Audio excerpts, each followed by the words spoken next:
Hello, everyone. My name is Lexi. Welcome back to Sincerely Self Podcast. Today, we are joined by Van Carlson. Van is the CEO of the SRA 831B. So, Van, tell us a little bit about yourself. Yeah, thank you. I am a risk manager professionally. So I've been doing it for almost 30 years. And it's what it is. It's trying to manage clients' business, mostly our business owners' risk when it comes to their operations. It's one of those things that isn't thought about a lot when it comes to business, especially if you're an entrepreneur. You're always looking on the upside of things. That's you start looking at thinking, the perception that, if you start thinking about risk, that's negative thinking. And I get that, I do. But however, I think in today's world, when you become successful and you're fighting the fight and grinding it out and everything else, I think that's always has to be on the back of your mind of what risk am I taking every day to do what I'm doing, and how do I Yeah. mitigate it if I can? And that's kind of where we got into it. And I guess we'll talk about the 831B tax code in depth, but there's a lot of advantages if you position your risk appropriately. Our mantra at our company at SRA 831B admin is, we embolden business owners through innovation of risk management. And that's what we do. And it's a fairly unique statement, obviously, because that's almost doesn't make sense when you think about it. But the way we position it, we want business owners to take on more risk. And honestly, we need business owners taking on risk all the time. Yeah, I agree. I think that conversation is not one that is talked about very much in like entrepreneurship. Nobody really talks about being prepared should things go south, because it is viewed as a very negative thing to be thinking, but it is important to be prepared for. Yeah, and I think a good example would be COVID-19. You know, Mm-hmm. one of the reasons why we got into where one of the reasons why we've been growing rapidly and also getting a lot of traction with clients is, if you're reliant on those types of programs down, during the times of whether you're non-essential or essential or whatever, everybody had a business interruption event. And we knew traditional insurance wasn't going to cover it. And of course, now today it's like, well, if you needed those programs to stay, keep your business afloat, what are you doing differently today? And that's really where a lot of that message is resonating with business owners, especially the entrepreneurs, the risk takers that are clients of mine. And so, when it comes to risk management, it's really recognizing self-insured risk. Um, so to keep it pretty basic, as basic as we can on this subject, is we call it risk financing. And to me, risk financing is um, the way you normally would do it is if I buy a policy, I pay a premium, I get a policy, it's my building's insured for theft, vandalism, wind, hail, fire damage, smoke damage, and all that good stuff. I've transferred that risk. That's how I risk finance that risk, right? I pay a premium, I did it. And I can pay that premium monthly, quarterly, or annually, right? It's like it becomes a payment part of your operating costs of doing business. And then there's this risk that's going to retain on your books. And that's an unfunded liability now. And now you're going to personally fund that. How do you want to fund it? With pre-tax dollars or after-tax dollars? After-tax dollars is just your operating capital, your savings, your lines of credit, maybe at the bank, all of those good things. You are now paying for something that you had self-insured, meaning that you're retaining the risk, and now you have an unexpected expense, and now it's coming out of your operating capital. And that's always a big, when you set up your budgets and everything else, all those things, and now you have an unexpected expense, it can be a scary situation. And that's really where um, we we do that. And now when I talk about 831B, just so you know, that's just part of the tax code. It's where the no different thing, no different than the 401k. It's just where you would find it in our volumes of tax codes Mm-hmm. in numbers. So that's how that works. And it really is an incentive for you to put away on a tax deferred basis. Mm-hmm. We as the administrator, we administer those plans. So just like a 401k administrator, if you're going to do a 401k for you and your employees, you're going to have to administrator administer the plan for you. You're not going to do that yourself. A lot of Mm-hmm. reasons you can't, but really you can't, because the investor side is not going to work with you. If you don't have an administrator or go between, they're not going to work with you. And we're that go between for the 831B. And again, the 831B is really designed to mitigate risk that you're going to retain on your books. And how do you want to do it? If you want to use pre-tax dollars, you got to use the administrator. That's the role we play with our business owners. Um, and obviously, you're expensing these premiums from your operating company, no different than you would expense them your traditional insurance or your power bill or any bills that you have related around your business for necessary and ordinary business expense.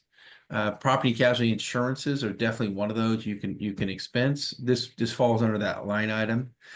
The big Hmm. key component here, though, is we're going to put it into an 831B tax code box. And those dollars, you're going to expense it, but now this entity over here won't pick it up as taxable income. And that's really similar to the 401k, right? So if I expense my operating, if I expense my contribution to my employees, I'm expensing that. Well, I'm expensing the premium I'm going to put into my 831B as well. But very similar to that, though, those dollars stay tax deferred inside that vehicle. And that's really the ability for you to build up the reserves, surpluses, and everything else to handle the risks that you're taking that you can't transfer through normal channels. And Lexi, I would just tell you that that number is growing. Um, Hmm. Meaning the burden today, you are paying more for your insurance and getting less coverage. And that less coverage portion falls to you as basically a self-insured risk. And that's another reason why too that we're very, very busy right now. And we don't have any slow time of year anymore. We used to after the first of the year, but that didn't happen this year.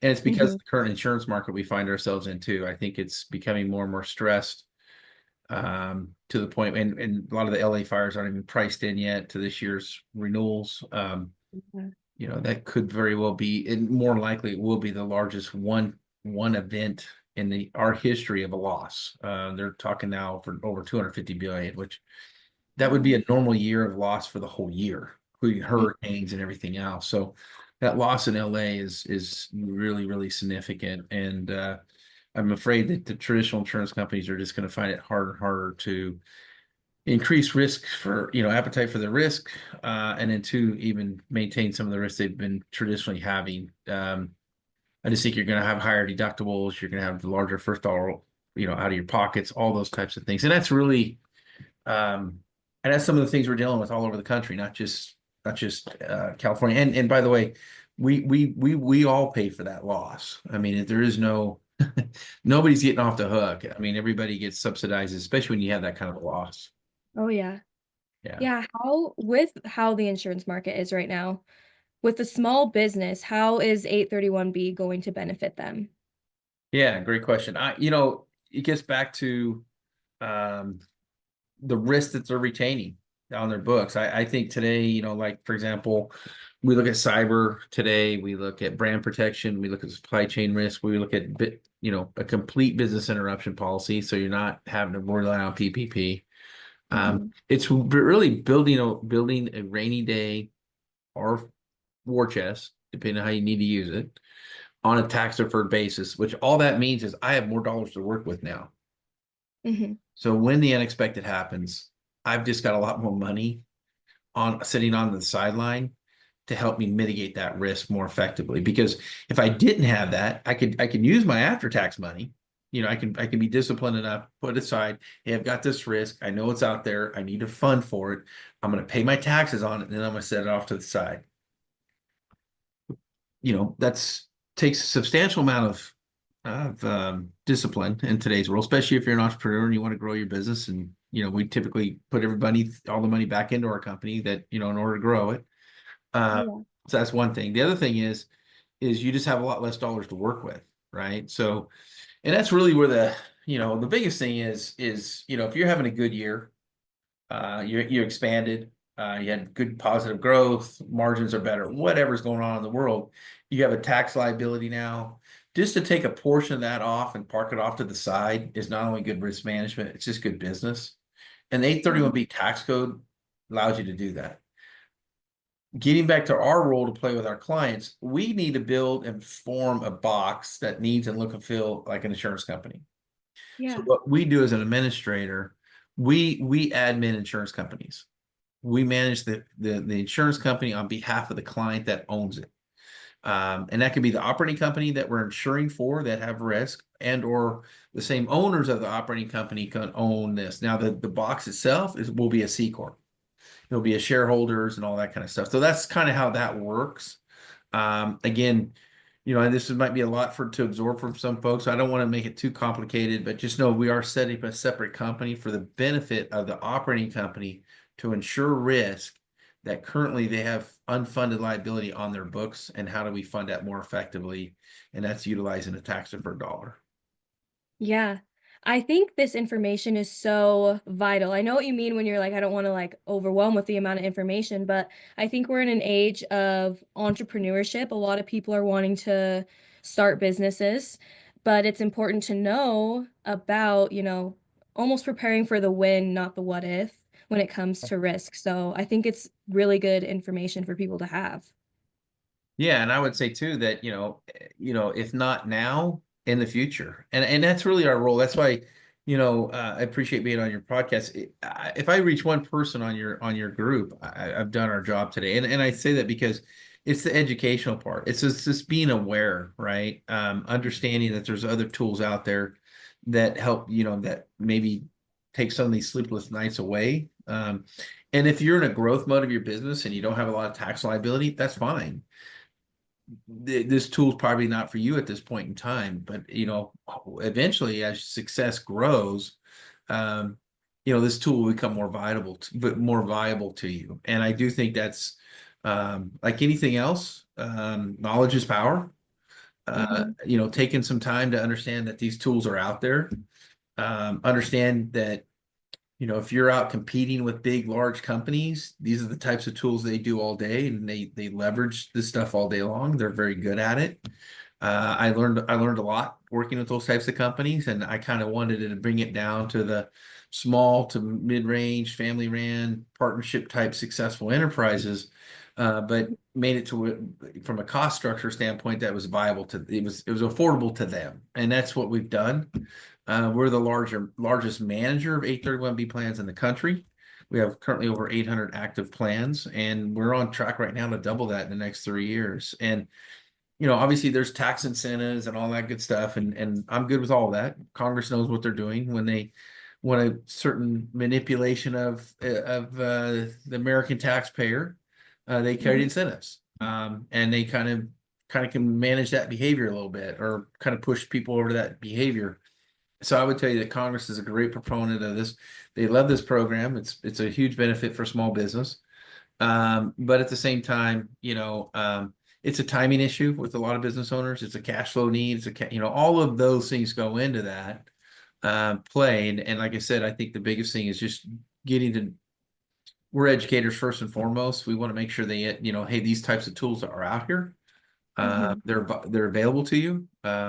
When you do decide to take the gas, put your foot off the pedal, and not, go screaming up the mountain. There's some other alternatives for you in the back room and you getting. I wanted to make the point is, you're competing against those big companies. These are the types of things they're doing. I would say the smaller you are and the quicker you are to get into these types of tools, and it manages your cash flow on the back end, meaning that, there'll be bad years and good years. Getting back to that, hey, if I'm having a really good year, just to take a little bit off the top, so during those bad years, you're not relying on the bank. You're not, you're relying on yourself. Who's always been your best investment at the end of the day is yourself. And that's really the power I want to give these business owners, especially entrepreneurs, because we need as many risk takers out there as willing to take the risk, and I worry about that sometimes. Um, I think one of the greatest powers we have as a country is the ability to um, give reward to risk. If the reward's large enough, people will take the risk. When the reward is no longer worth the risk, and that has to do with taxes and the complication of regulation. I mean, because let's be honest. I mean, if the headache's too big and the payoff's not doesn't match the headache, why are we doing this? And I think there could never be anything more discouraging. And I've been in these meetings with business owners. I've been in business for a while, a long time, Hmm. and to say I'm done growing my business, because the more I grow it, the more taxes I pay, more headache I have, more regulations I got to deal with, more work comp, more all these, and it's just a lot of headache. And so if I can't get the reward, why am I doing this? And man, I mean, I've been in those meetings where this guy's a great entrepreneur, but kind of just wore out. And that to me is never a good thing. This code gives you a lot of incentive to save, Hmm. where most of the time business owners have a lot of incentive to spend. And Yeah. that's another key component of this. This is one of those codes that still allows you to take the deduction, but now you're parking it off to the side. And I can't emphasize enough to you how much that gives you advantages down the road. And more importantly, it kind of backs off the stress a little bit because now you've got this rainy day fund in the back room for all the what ifs. And also, too, I would tell you, it emboldens people. I mean, we have a tagline: embolden business owners through innovation of risk management. And I can't, and so down the road, as these things build up on a tax deferred basis and the surplus of the entity, the box of the insurance company we're managing on behalf of the client, it does put you in a position to take on more risk. Why? Because I've got a portion of last year's 5 year, profits had been set aside for the last 5 years. What does that allow you to do in the future? Right? Does that make sense? Does that resonate what I'm saying on that? Yeah. And that kind of brings me into the next question I was going to ask you. You've worked with countless businesses at this point, and I'm sure you've seen, like the one that you gave an example of, business owners who are just kind of stuck in a rut and they're kind of stuck in this lack mindset with it. What do you feel like is the biggest mindset shifts that is going to help a business succeed? You know, first is predicting analytics. I think because of the way AI is going to be an awesome thing for us. It really Mhm. is. It's going to provide us the ability to think about things in the past we haven't and adapt quick. Adapt as quick as you can on that front. We sometimes I feel like we're becoming more and more of an analytical company than managers of insurance companies because we analyze everything we do. And the more you can analyze, the more the data is factual and accurate, the more the ability to predict the future. And I think in today's ever-changing world, um, I think that's probably one of the biggest advantages we could have for ourselves in the future is becoming really good predictors. Um, Yeah. and part of that predicting is managing risk, and that's where we come in on the backside. Again, if we think this is going to happen, and that's going to dramatically affect our company, can we start setting dollars aside on a tax deferred basis to handle that risk into the future? And those are just strategies that, again, I can't emphasize enough that this code allows you to think about and do potentially. And it could be a lifesaver for you. And then too, by the way, hopefully you don't need any of this, but hopefully, like I tell clients, when you buy an insurance policy, you don't want to have a claim. It's never a pleasant situation. I can't think of any pleasant situation where I got to deal with insurance today because I got to file a claim. It's been a bad day and it could be a worse day, right? I mean, it could be, and so, but down the road, this thing builds up in surpluses and reserves. It's a C corp. I can, I sell my business. I can close this down, pay long-term capital gains.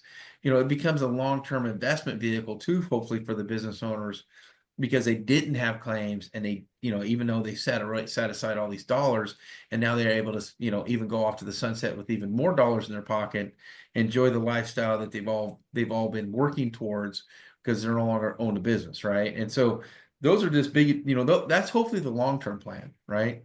And, so that's food for thought. So, Yeah, I love that.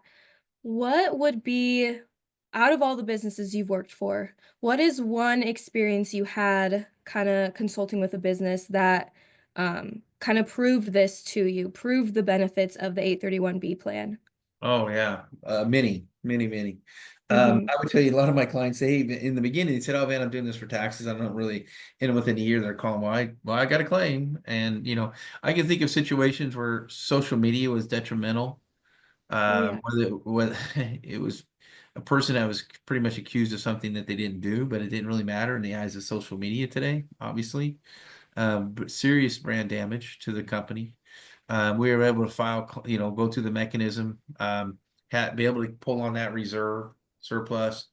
Had to hire some white hats, had to hire a PR firm, and he was compressing on his dollars because it was a medical facility, and Mhm. less patients were coming in. It was out on the social media. He made local news. being damaged, severely damaged.